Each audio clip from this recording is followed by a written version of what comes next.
तो गाइज जैसा कि मैंने आपको ऑलरेडी शेयर किया हुआ है, प्रीमियम मेंबरशिप मैंने चालू की है अपने स्वीट चैम्प्स में for GeM related.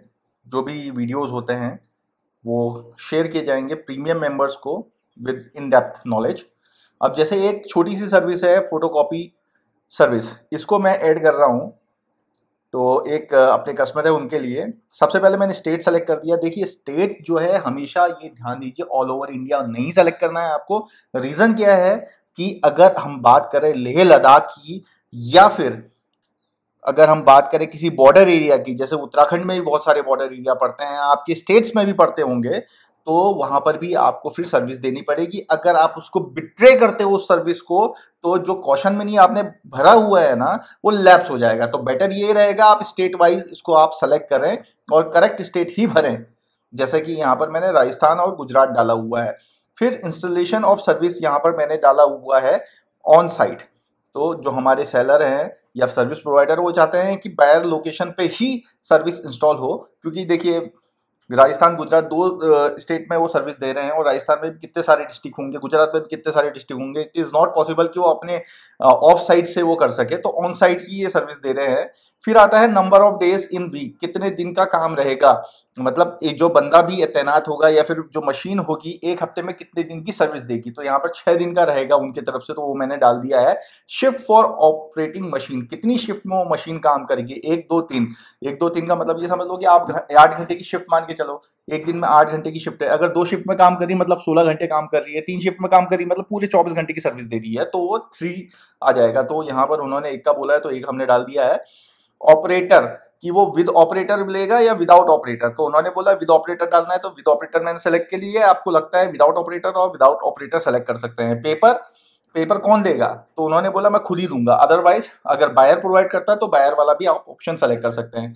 Size of paper, इसमें साइज आपको डालना रहता है अलग से कि वो पेपर का साइज क्या रहेगा। जैसे उन्होंने बोला है A3 और A4, अब यहाँ पर अलग अलग साइज यहाँ पर मेंशन किए हुए हैं, उस हिसाब से जो भी रिक्वायरमेंट है वो आप डाल सकते हैं। पेपर थिकनेस इन GSM, तो यहाँ जो है रेंज दी हुई है 65 से 75, 85 से 95, 75 से 85 उनका था 75 GSM, तो मैंने 75 से 85 सेलेक्ट कर लिया। ब्रांड ऑफ पेपर, कौन सा ब्रांड आप उसमें लगाओगे वो यहाँ पर सेलेक्ट करना है।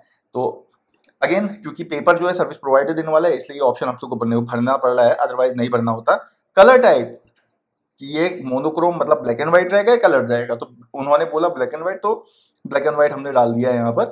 फिर आता है capacity of machine for dispensing the pages per day, तो उनका था कि जो मशीन वो लगा रहे हैं वो 5000 पेज तक निकाल सकती है, तो 1000 से 5000 मैंने सेलेक्ट कर लिया है।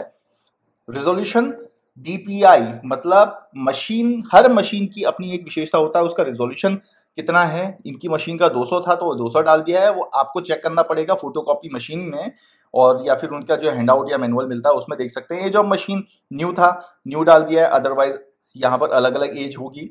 वैसे ही कार्ट्रिज जो है बायर देगा या फिर सर्विस प्रोवाइडर खुद देगा, तो इसमें बायर में नो कर दिया क्योंकि सर्विस प्रोवाइडर खुद देगा। इलेक्ट्रिसिटी बिल बायर ही भरेगा, तो इसलिए उसमें यस कर दिया है। इंश्योरेंस, इंश्योरेंस की जरूरत नहीं है, ठीक है, तो उन्होंने नो बोला था तो नो डाल दिया है। मिनिमम पेजेस कितने का पर मंथ का मिनिमम का ऑर्डर उनको चाहिए, तो उन्होंने 7000 बोला 7000 डाल दिया। मैक्सिमम 50 तक का ले सकते हैं, 50 डाल दिया है। और प्राइस उन्होंने 500 बोला था, 500 डाल दिया। अगर आप चाहो कि प्राइस ऑन डिमांड रखना चाहते हो तो प्राइस ऑन डिमांड में आप क्लिक कर लोगे, तो फिर ये प्राइस वाला जो ऑप्शन है वो हाइड हो जाएगा। तो इस तरीके से अपने को करना रहता है। फिर आता है एक्सपीरियंस, एक्सपीरियंस अभी मैंने उनका डाला नहीं है, तो यहाँ पर प्रोजेक्ट जो है यहाँ पर वर्ड टू वर्ड डालना रहता है। सबसे पहले आ जाता है गवर्नमेंट डिपार्टमेंट का नेम, तो मैं चेक करता हूँ गवर्नमेंट डिपार्टमेंट कौन सा है उनका। सारी इन्फॉर्मेशन तो मैं आपको दिखा नहीं पाऊंगा यार, कुछ आपको मालूम ही है कॉन्फिडेंशियल इन्फॉर्मेशन भी रहती हैं, तो कॉन्फिडेंशियल इन्फॉर्मेशन मैं हटा दूंगा, एडिट कर दूंगा। बाकी कैसे भरना है वो मैं आपको दिखा रहा हूँ। एक चीज़ आप ध्यान दीजिएगा, जब भी आप ये इन्फॉर्मेशन भरते हो ना बिल्कुल करेक्ट भरना, क्योंकि क्या रहता है ये वेरीफाई होने के लिए जाएगा, और अगर वहाँ पर वेरीफाई नहीं हो पाया किसी भी वजह से, तो फिर ये आपका 10 दिन के लिए बार हो जाएगा। 10 दिन तक इसमें कोई एडिट नहीं कर सकते हैं। यहाँ पर आपको वैल्यू डालनी है, जैसे उनका वैल्यू था 505 150। ड्यूरेशन डालना है, ड्यूरेशन डाल देते हैं। ड्यूरेशन था 13/9/2018 से 12/9/2019 तक। बायर डिटेल किसने ये सर्विस उनसे ली थी, उनका नाम सिग्नेचर में मिल जाता है नॉर्मली, डेजिग्नेशन आती है, फ़ोन नंबर मांगा जाता है, ईमेल आईडी भी मांगा जाता है। अब दूसरा वर्क ऑर्डर उनका प्रोसेस कर रहा हूँ। प्रोजेक्ट वैल्यू यहाँ पर डालना रहेगा, डेट डालना रहेगा कब से कब का रहा है ये, ऑफिसर का नाम आ जाएगा, ईमेल आईडी अगर है तो email ID, valid and save. तो 15 दिन के लिए आप इसमें कुछ और अपडेट नहीं कर सकते हो। एक बार ये सेव हो गया तो कैटलॉग सेव हो गया, अब अप्रूवल का ले गया है। तो इस तरीके से सर्विस अपलोड होती है भाई। डीएक्टिवेट करना चाहते हो तो डीएक्टिवेट भी कर सकते हो, जो कि मेरे को करना नहीं है। ठीक है, आपको कोई क्वेश्चन होते हैं इस वीडियो से रिलेटेड तो आप मुझे कमेंट कर सकते हैं। अदरवाइज आप पेड सर्विसेज चाहते हैं तो 8120812811 है, इस नंबर पे आप कांटेक्ट कर सकते हैं व्हाट्सएप करके। Thank you.